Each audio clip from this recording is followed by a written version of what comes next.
बुलढाण्यात 22 जुलै रोजी भाजपच्या वतीनं रक्तदान शिबिराचं आयोजन. मुख्यमंत्र्यांच्या वाढदिवस निमित्त रक्तदान शिबिरानं साजरा करण्याचा संकल्प. सांगलीत एमआयएमचे माजी जिल्हाध्यक्ष डॉक्टर महेश कुमार कांबळे राष्ट्रवादीच्या वाटेवर. कांबळेंची आमदार अण्णा बनसोडेंशी चर्चा.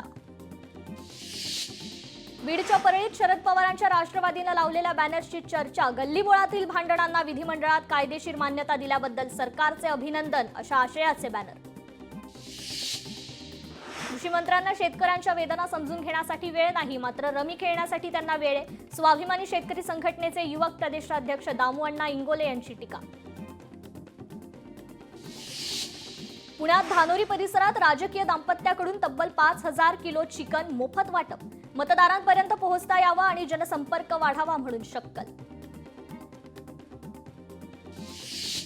काँग्रेसचे माजी आमदार सुरेश वरपुडकर भाजपात प्रवेश करणार. वरपुडकर यांनी घेतली मंत्री चंद्रशेखर बावनकुळेंची भेट. पनवेलमध्ये शिवसेना आणि भाजपमध्ये श्रेयवादाची लढाई. शास्ती माफीच्या निर्णयावरून महायुतीत श्रेयवादाची लढाई. एमआयएम नेते इम्तियाज जलील बुलढाणा दौऱ्यावर. बुलढाण्यात ते कॉर्नर बैठक घेणार, तर नांदुरा इथे जाहीर सभेचं आयोजन.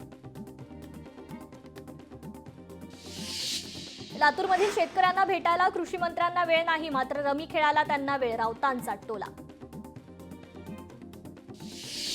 अमित शहा यांनी 4 ते 5 आमदारांना वगळण्याचं ठरवलंय. या यादीत माणिकराव कोकाट यांचं नाव असल्याची पक्की माहिती. संजय राऊतांचा खुलासा.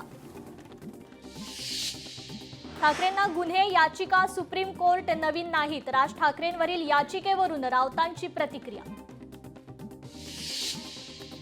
छत्तीसगडमधील ऑनलाईन गेमिंगवर कारवाई, मात्र महाराष्ट्रातील मंत्र्यांवर कारवाई होत नाही. संजय राऊतांचा आरोप. एकनाथ शिंदे आणि अजित पवारांच्या पक्षाचे अमित शहा प्रमुख. संजय राऊतांचा टोला. उद्धव ठाकरेंच्या सामनासोबतच्या मुलाखतीचा दुसरा भाग प्रसारित. काश्मीर देशाचा अविभाज्य भाग. पहलगाम आतमध्ये आहे, तिथपर्यंत दहशतवादी पोहोचले कसे? उद्धव ठाकरेंचा सवाल. पहलगाम हल्ल्यावरून उद्धव ठाकरेंचं सरकारवर टीकास्त्र. 3 महिन्यानंतरही हल्ल्यातील दहशतवाद्यांचा पत्ता नाही. हे सरकारचं मोठं अपयश. उद्धव ठाकरेंचा आरोप. ऑपरेशन सिंदूर कोणाच्या दबावाखाली मागे घेतलं? मी युद्ध थांबवलं, ट्रम्प म्हणतात. सध्या देशाचा व्यापार सुरू. उद्धव ठाकरेंचा घणाघात. भाजपला पंतप्रधान गृहमंत्री आहेत, देशाला नाही. उद्धव ठाकरेंचा टोला. मोदी 75 नंतर निवृत्त होतात का बघू. मोदींनंतर भाजपला कोण, असा सवाल उपस्थित करत ठाकरेंचा टोला. राज ठाकरे आणि आपण 20 वर्षांनी एकत्र आलो. राज्यासाठी जे करावं लागणार ते करू. उद्धव ठाकरेंचं आश्वासन. मुंबईकरांना मुंबईतून बाहेर फेकलं जात आहे. आधी गिरणी कामगार फसवला गेला. वांद्रे रिक्लेमेशनच्या जागेवर धारावीकरांना जागा द्या. उद्धव ठाकरेंची मागणी. मुंबईतला मराठी माणूस एकवटतोय. भाषेचा द्वेष नाही, पण हिंदीची सक्ती सहन करणार नाही. उद्धव ठाकरेंचं वक्तव्य. मंत्र्यांच्या भानगडींमुळे फडणवीसांच्या प्रतिमेला तडा. मुख्यमंत्र्यांनी सहकारी मंत्र्यांची भांडणं मोडीत काढावी, तर ठाकरेंचा सल्ला. मी राज ठाकरेंशी कधीही बोलू शकतो. योग्य वेळी योग्य निर्णय घेऊ. उद्धव ठाकरेंचं युतीवर वक्तव्य. राज्यात मराठी देशासाठी हिंदू.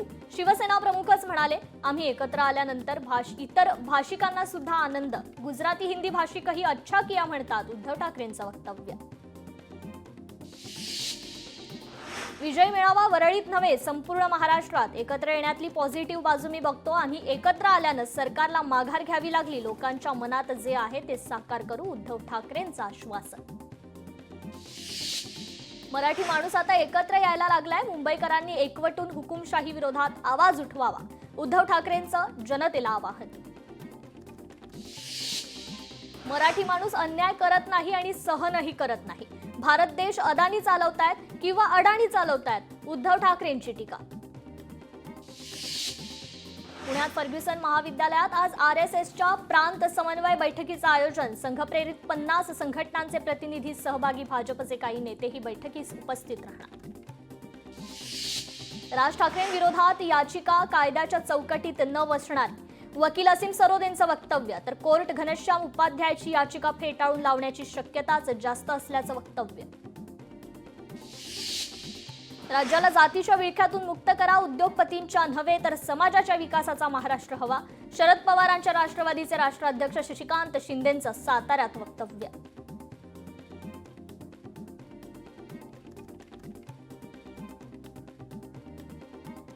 मंत्री गिरीश महाजनांच्या वतीनं विठू भक्तांना विठुरायाचं मोफत दर्शन. 5,000हून अधिक भक्त पंढरपूरला पोहोचले. 25 जुलै रोजी दुसरी फेरी जाणार. अकोल्यातील माना येथील जिल्हा परिषद विद्यालयात शालेय मंत्रिमंडळ निवडणूक उत्साहात संपन्न. 5वी ते 10वीतील 236 विद्यार्थ्यांचा निवडणूक प्रक्रियेत सहभाग.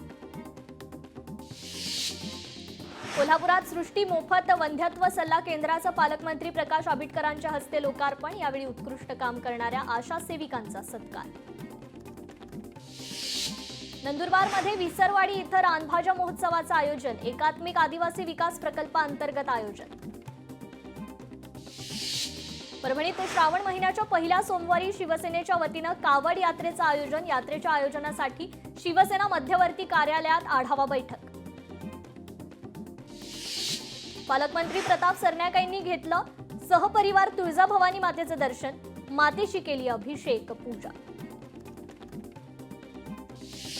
कोल्हापुरातील राधानगरी धरण 91% भरलं. धरणाचे सर्व्हिस गेट बंद. धरणातून होणाऱ्या विसर्गात 1,600 क्युसेकची घट. भंडाऱ्यात खर्शी इथल्या विवेकानंद विद्यालयात ईव्हीएमच्या मदतीनं शालेय निवडणूक पार. विद्यार्थ्यांना निवडणूक प्रक्रियेचा प्रत्यक्षात अनुभव. राज्यातील सर्वाधिक स्वच्छ शहरांच्या सर्वेक्षणात गडचिरोलीतील 3 शहरांना स्थान मिळवलं. देसाईगंज, धानोरा आणि गडचिरोली नगरपंचायतीचा पहिल्या 100 शहरात स्थान. मुख्यमंत्री फडणवीस 23 जुलैला पंढरपूर दौऱ्यावर. संजीवन समाधी सोहळा कार्यक्रमाला उपस्थित राहणार. विठ्ठल मंदिराजवळच्या नामदेव पायरी इथे कार्यक्रम. छत्रपती संभाजीनगरमधील अघोरी कृत्य प्रकरणी भोंदू बाबाला नोटीस देऊन सोडलं. पोलिसांनी दिलं सोडून. कोल्हापुरातील चोपडेवाडी गावातील धबधब्याची पर्यटकांना भुरळ. धबधबा ठरतोय पर्यटकांसाठी आकर्षणाचा केंद्रबिंदू. धबधब्याची ड्रोन दृश्य लोकशाही मराठीच्या प्रेक्षकांसाठी. संत सावता माळींच्या भेटीसाठी पंढरपुरातून विठ्ठलाच्या पादुकांच्या पालखीचं आरणकडे प्रस्थान. पंढरपूर ते आरण हा पालखी सोहळा पायी जातो. धाराशिवमध्ये पालकमंत्री प्रताप सरनाईकांकडून पोलीस विभाग फैलावर. तुळजापुरात पोलीस विभागातील वरिष्ठ अधिकाऱ्यांसोबत बैठक. वृक्ष लागवडीत धाराशिव जिल्ह्याचा वर्ल्ड रेकॉर्ड. एकाच दिवशी लावली 17 लाख झाडं. Asia book India world of रेकॉर्डमध्ये नोंद. इंदोर पालिकेचा रेकॉर्ड मोडीत. सिल्लोडमध्ये अद्याप पावसाची दडी. अनेक जलसाठे अद्याप आटलेले, तर बहुतांश प्रकल्पांची पाणी पातळी अद्यापही निर्धारित रेषेखाली. नागरिकांना मुसळधार पावसाची प्रतीक्षा. पुण्यातील मुळा मुठा नदी सुधारणा आणि पुनरुज्जीवन प्रकल्पासाठी केंद्रीय राज्यमंत्री मुरलीधर मोहोळ यांच्या अध्यक्षतेखाली बैठक. प्रकल्प सर्वांना विश्वासात घेऊनच पूर्ण करणार. प्रशासनाकडून पुणेकरांना आश्वासन. औरंगाबाद विमानतळ देशात 8व्या स्थानी. विमानतळाची देशातल्या पहिल्या 10 विमानतळांमध्ये सहभाग. ग्राहक समाधान सर्वेक्षणात विमानतळाला 4.93% रेटिंग. 11वी प्रवेश प्रक्रियेत आतापर्यंत 1.5 लाखाहून अधिक विद्यार्थ्यांचा प्रवेश. कॅप फेरी प्रवेशांतर्गत एकूण 1,29,217 विद्यार्थ्यांचा प्रवेश. ITIच्या दुसऱ्या फेरीतही विद्यार्थ्यांचा अल्प प्रतिसाद. 1.5 लाख जागांसाठी केवळ 50,000चाच प्रवेश. नागपुरात कळमना कृषी उत्पन्न बाजार समितीतील भ्रष्टाचार प्रकरणी SIT कारवाईला सुरुवात. 30 दिवसांमध्ये समितीला अहवाल सादर करण्याचे निर्देश. पुणे पालिका आयुक्तांनी केली विमानतळ परिसराची पाहणी. परिसरात खासगी जागांवरील कचरा स्वच्छ करण्याच्या दिल्या सूचना. वाहनावर फास्टॅग नसेल तर कारवाई होणार. वाहनांना ब्लॅकलिस्टमध्ये टाकलं जाणार. भारतीय राष्ट्रीय महामार्ग प्राधिकरणाचा नवा नियम लागू. सिंधुदुर्गात शतकापासून वेंगुर्लेतील रामेश्वर मंदिर भजनी सप्ताह साजरा. मंदिरात 7 दिवस विविध धार्मिक कार्यक्रमाचं आयोजन. परभणीत नदीपात्रातून अवैध रेती उपसा करणारे 2 तराफे नष्ट. स्थानिक गुन्हे शाखेच्या पथकाची धडक कारवाई. बुलढाण्यात वकील संघाच्या सदस्यावर गुन्हा दाखल. याच्या निषेधार्थ वकील संघाचं तहसीलदारांमार्फत मुख्यमंत्र्यांना निवेदन. छत्रपती संभाजीनगरात रोजगार हमी योजनेच्या थकीत लाभासाठी आमरण उपोषण. काम पूर्ण होऊनही लाभ न मिळाल्यानं लाभार्थी संतप्त. रत्नागिरीत वाळू लिलावातून शासनाला 5,33,00,000 रुपयांचा महसूल प्राप्त. 22 वाळू गटांपैकी 4 गटांचा लिलाव. प्रशासनाकडे जुना 2,763 ब्रास वाळू साठा शिल्लक. छत्रपती संभाजीनगरमध्ये शाळा आणि कार्यालयांमध्ये वाढदिवस साजरा करण्यास बंदी. अशा समारंभांमुळे कामकाजातील अडथळा लक्षात घेता जिल्हाधिकाऱ्यांचे निर्देश. अमरावती शहरात मोठ्या प्रमाणावर अतिक्रमणांवर कारवाई. मात्र परिस्थिती पुन्हा जैसे ते होऊ नये याकडे पालिकेला लक्ष ठेवावं लागणार.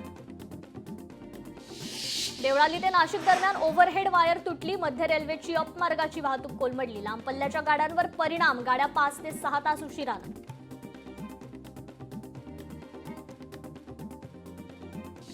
यवतमाळमध्ये दिग्रस आणि उमरखेड महसूल विभागातील मंडळाधिकाऱ्यांचं निलंबन. कामकाजात दुर्लक्ष केल्यामुळे जिल्हाधिकाऱ्यांची कारवाई.